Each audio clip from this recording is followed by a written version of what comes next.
Esebon famra Adom TV so Adom TV so bedwonwum media so dia wo kan se sempa esa ken no prince jao within the prof Iki Wallace agudi catch back up the only nomenclature the professor's degree in sports the Al Regional Wallace the nation's presenter and mesin kunya no me kono kwanten kwade nsema wodo nsaka ena no prince bi e Ghana gudim ejao catch busuanfo enamfofo oyere oma wo fasefo na na mukrumo ne mpranfo na se prof ginam e na no prince de nkomo kese so etinja wo Ghana gudiem chene so ma me sen nkomo no edos na mum game park games e the eagerly anticipated pick one game netin aba arrival with the bank but more than that so don't beat me Jim ye ka game park games no utwa numbers na 1 to 36 na wetin say twa na fe so ubetime twa from 1 Ghana cedis at 350 Ghana cedis ubedi 26 times to stake no and it so for one Jim game park games the amazing pick one game no and I made him one dance dey akere star 946 hash star 946 hash all networks na wetime e dey twa and so www.gameparkgames.com ubetime e twa Adom TV e dey draw no brew and opano nkron na fe wi kata banso premtobre yesan de bro na fe so anwumenu nsia yesan de draw no 18 bro game park games more mula more power omo techiri pa ana fe national authority 4.4 ana regulate woni mu frengo twa emfa won jime san se chachadiwa wani betia prunsu betia kokko betia crash show intimsew ana ode adwene kakran so atimi ato ho ye ka no na eye Joy Prime Family Arena so ye de ho komo no so 18 seja anti why ready for a blast of your lifetime there na say we any sheshe so kokra ye di age get ready to be part of the newest and then the ultimate game show our Joy Prime so this April and as Sanchez on community about a family arena is fun, it's tricky, it's diverse, hilarious. I feel so blow mind. But more than that, so do be gym. Joining the trainer now for winning cash, amazing prize be blown man. Yes, I the bro participate. Now send your family name and the first name of your team members are Omdio Monibet and Sancho. Bet your WhatsApp and they are call 055 157 5757 055 157 5757. Now for only paying for 20 cents. So family arena coming soon on your Joy Prime and it's sell your ultimate TV experience. Ana yede Ebron we mu ana etechira boame na no penso yede agudi mu sempa sa kana 8 major. Yen contempa so dia the senior national soccer team Blasters of Ghana enche bia ana the team ma coach Otuado omaton sa dia for new technical team members. Now so Aminu Shadow team manager on the maintaining no e was sa team so na ohwese na ma ese kwa omo first game a omo tie sa boy no Ghana ana ne Nigeria alata afo a na no da omo Cote d'Ivoire African Cup of Nations ka hwen na Nigeria for eje eku ane dia kufie omo ne omo de 10 times omo she Ghana couple mienu Ghana te kana ba ko e was akens kesi time sa to dwanim the Ghana versus Nigeria and our Hennessy and Nema ACL course no for about best 18 years ni Nigeria for to share Ghana da na no yeko World Cup no eni omo bordo kuma se sane ball e bordo e wo mo share so ana Ghana qualified ko World Cup but African Cup of Nations omo de awards no 18 saba Nigeria players no esupu ni na Ghana entimi anje ba ko pe kudus na e ba first 11 na omo e de etu dwarim ti wei en share so ko kwa tim sampa emra Nigeria for share no na enija atoma kumum na chimboni a wa wonta isanse for 18 years ni no omo entimi nyankonya sada na newly appointed coach coach Otuado ono so ede ni nkomo hakra defense atudwa nyame adom na bibia metwema omo hwanim se Tuesday ombesa de akense ba kwa defense apem na coach Otuado ni nkomo ni enti coach Otuado anate ne cancel de nkomo 8 defense atudwa no Ghana Tuesday yebesa the second friendly game ba kwa defense apem so El Marrakesh Stadium tiana wa hye no so oba sempa 94.7 FM so a yede updates no ene tebet ne live commentary no so ebetia abro kama pa enti ne epiem no African Games Accra 2023 etimi abanawi kama me no kasa dia amahoro ebesra Ghana edi dwonhu baji dwumadie mu no obi asesa ne kuku enne kaka wo mu 18 sa ko but interesting ni Ghana ni abrante ba ko fese Evans Chadman ono so etimi agi gold edema men's high jump na utimi se na eni kampadu baby no se yemonsem fans ne bon sem sa no de hwia etimi sampa ono so etimi sa chene bobre but none of the Ghanaian athletes ana omo ewu sa dwumadie ma omo the African Games na qualify eco Olympic Games tiana eno so ahye no so edi ama me ehonum but yemfa ni nchirim na yenhwese na table no sitie after games na 18 wie no table no ene ho hyehye no ana medi eja no oba mu ehwe table no se na nema sitie wa hadia Egypt for that first e table no so omo 191 medals in total na say Egypt for the obi antimi omo 102 gold medals 47 silver medals 42 bronze medals and omo Nigeria for that second and they omo sa baby on efi ha omo 47 gold medals 34 silver medals 40 bronze medals and 121 in total and Nigeria for South Africa at that third e so omo 32 gold medals 32 silver medals and then 42 bronze medals in terms of 106 medals fourth no ejinem Nigeria Ojiafo so hwese Mexico so omo the largest land size Africa ha. Hwese na city a omo 29 gold medals, 38 silver medals, 47 bronze medals, 114 medals and omo. Tunisia for Eda Fit omo 22 gold medals, 27 silver medals, 39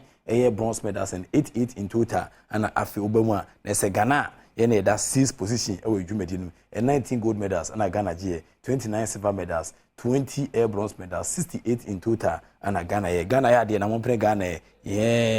afi obemu ehwe the 7th na Morocco nso echene bobre ewe dwumedi no so a otimi sampa. Morocco nso ejim denden pa 9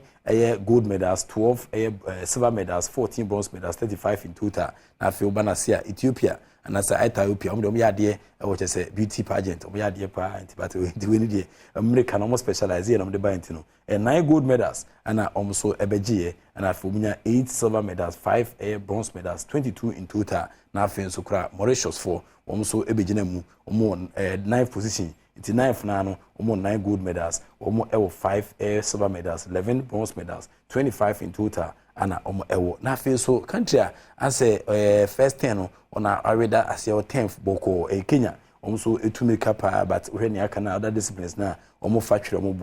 so 8 gold medals and 8 silver medals and then 21 bronze medals, 37 in total and so it so this is the medal table after the end of the 2023 African Games Accra 2023 Ghana host no near etimi abano no nti Ghana ya the 6th position enye bad sa shesha wodo omudi because the previous one in 13 medals this time no hwese no nema esi kwa ese Ghana kwa enya 68 medals na se increase Italy no was na dwumedi ni esi kwa ejidi pa se empemfo eputu emu a yebetimi ayemo na boa e de ate omayanim dwumedi a edim na fe mfiri ho na emfe ni nchirem enkrafo mu dia na hye no soma me se Ghana Premier League matches no so itime to fam kama na Ghana Premier League no ohwe eyesen nema esi kwa na se oba screen so a enso omo eyade pa Samates eche House of Folk etwom 2-1 na eno so bezi sabri ama House for won kan no omo enkasa obi atorumu esimumu soso da ya ewoni team into cinema esi ekoso ne dia omo the report be back afu obama na ese kotoko omo so etasema Nations Football Club we Asante Derby the Kumasi Derby and Nations etwa kotoko ka baako omo ye ya omanti anti du ba bi na dani akekeka into cinema esi ekwa na ese ne piem but boni akoma na hwa agoro kakra enti ne piem no otina na da kwaje si se or the live commentary no etwen sato ase kama post the ginger hair striker no head ya wo she kotoko bezi sabre kotoko uhwese ne Mexico so Kumasi mfu a ye dia begu gatam nya asem ketu ahye no so ma se Great Olympics Cheduna Stars etwa Kapole Pole 9 omotimu mienu ana afenso brekum Chelsea ne Bechem United 90 minutes of soccer fiesta L1 ana etiesa pie Lagos City echensu ataman efo etwa Kaba comment antina fe mediama ene Dreams Football Club 90 minutes of soccer fiesta omo ye ne nyanam tokwa obi ene hotel pusu nyonko atena ehonum ye beko amano so Patrick Osage my countryman Songo Steak na onfa nkomodede enso etimi ensamra. Hello Patrick. Me Johnson Abokodi. Nyame aduma. Now we head no thing and then you see head in the answer when our managing player yet we have just all our very shame. You see head maybe now go keep up what court ball watching what body see what the what in that goal. Yes, our head coach said head coach so you can we speak kaka. It's I about to give love rest you you about to give here. You about to give here. Say you see head there now. Yeah. Yeah, head in here. Mama fa go to su ni hwa de why? Ah, fa go to su na tell ya. But we see you did it. We ya la be be say actually am be say more. Fa go to su na hwa de. Patrick, the goalkeeper was nowhere to be found, crowd. Now, Professor, go with say first half. What you say? A first half. So Kotoko should have done better. Kotoko defender now or DBB attitude we're proud. I thought they be in their match be no pride or they be attitude. Oh, that particular defender already or the attitude or you mistake Biana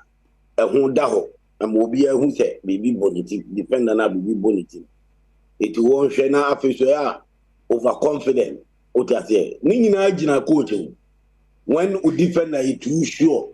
some of the boys, if he said they've arrived, they are not there. ni nyina gina coaching kasa bibiri no akwa ayi Kumasi no kasa mekuta PhD ena me pa be kwa abrutiri ede na wa abrutiri ede ene wa abrutiri muna mubu abrutiri sa in your life me na me pa me kwa abrutiri me pa me kwa kukuochi me pa me kwa kotirade kono kotirade ade kire wo ho ena resign first also koto aso kotirade so still na wo pe coaching ke fra we so say dey me ko back to the classroom me lecture otina me catch on say some of these coaches omumuhwe na ekumatefo eni kotokofo na best source ne yemfanye wo otas yemfanye wo in a professional way but I hope send you to team raka to washishe team no washishe team na ansisha na encherese o se to asosa ohun se ne body so ni obeyi na di